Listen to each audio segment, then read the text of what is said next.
Depression. Probably the most common features in a scenario like that is depression and sadness being somewhat interchangeable terms for you because you haven't learned the difference yet at that age.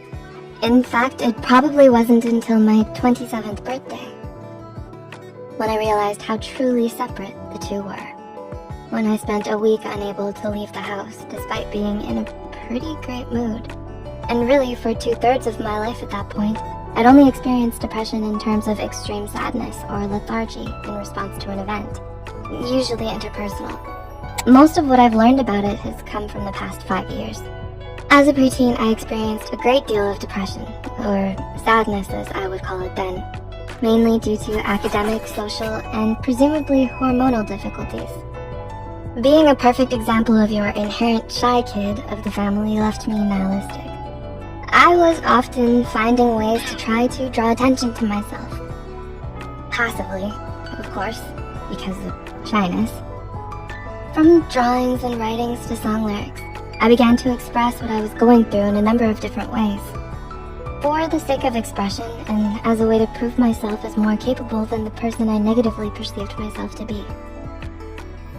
Somewhere between middle school and early high school, I degraded emotionally to a great extent.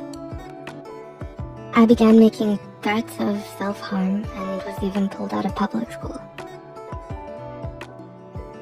When this happened, I also went from 110 pounds to a staggering 160 over the course of about 3 months due to the medication I was on, against the outside world because of how I felt.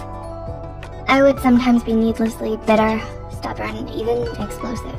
And I often spent all evening in my room playing video games or watching TV. Although I never stopped drawing, I did stop experimenting with crafts like collage and writing, etc. The lowest moment was likely after committing a particularly upsetting form of self-harm, which I covered up with a bowling glove. This only attracted attention to it, and in no time the secret was wide in the open, causing me to double down on attention-seeking behavior. There were brushes with depression throughout the decade. A more chronic form of depression arrived in my late 20s, as I finally got my bachelor's degree and faced a difficult job market living in Atlanta. A decision was made to apply to grad school. While undergrad was easily one of the happiest periods of my life, grad school was much more complicated and came with persistent bouts of depression and anxiety. I was substantially less social and prone to spending hours laying on the couch, either playing with my phone or doing nothing at all. I would stare at the ceiling or bury my head between the pillow and cushions. Most of grad school was backlit by anxiety and depression, bouncing off of each other. However, I became much more proactive in my mental health as a result, and eventually settled on a prescription regimen that I still follow today. I then started regular therapy for the first time as an adult, which I've mostly kept up with since then. Following grad school, I moved yet again and spent all of 2019 squeezing as much employability as possible out of my extremely narrow window of interest in commercial work. An intensive outpatient program via Zoom kept me afloat on 3 therapy sessions a week. And looking back over the past year, I can see my mood as something zigzagging like the chart of a tumultuous, but slow upward trending company on the stock market. Over time, rock bottom becomes a little higher than before, and the good days become more like actual good days than simply normal. Much of this time was spent in a suffocating, crowded, and dark apartment, and taught me an important lesson about considering the mental health impact when looking for apartments on a budget. Over the decades, I've had a number of methods of dealing with depression that weren't particularly healthy.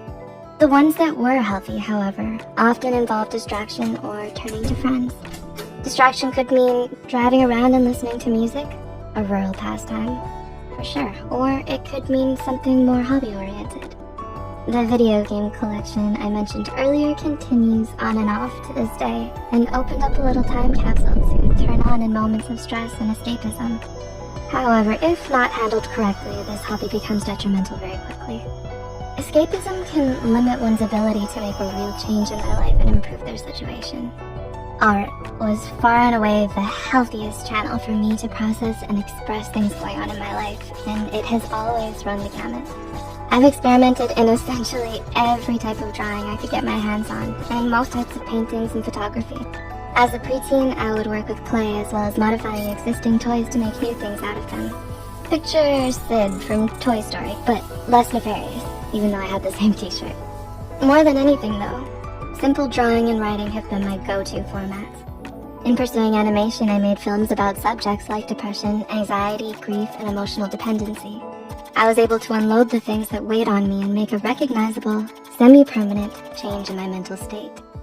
As I entered my 30s, I started regular therapy and learned a host of other skills and coping mechanisms, many of which I still use today.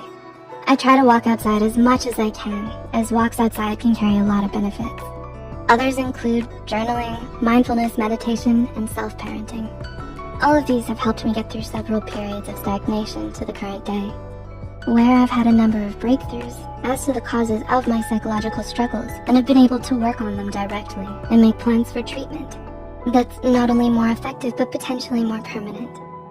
Depression arrives in many forms and can disguise itself as sadness, lethargy, apathy, and others. I've learned that recognizing depression can be deceptively difficult because when it's at its worst, it has your mind under its control, and it gets harder to differentiate the real world from the dystopia that depression will convince you is real. Time helps, as does mindfulness, exercise, and spending time with loved ones, if at all possible. And no matter how long you've dealt with it, you can always let your guard down without noticing. It's important to try the things that work, but the most important part is maintaining some semblance of effort trying to wrestle control from depression's grip so you can steer yourself in the right direction. It may mean complete control, or just pulling the wheel in the right direction every time you get your hands on it. Either way, the most important and often seemingly hardest part is simply trying. That often means physically getting up to do something that will make you feel better, not the thing that will give you a burst of dopamine, like frivolous spending or junk food. It's also very important to keep in mind that this is a process.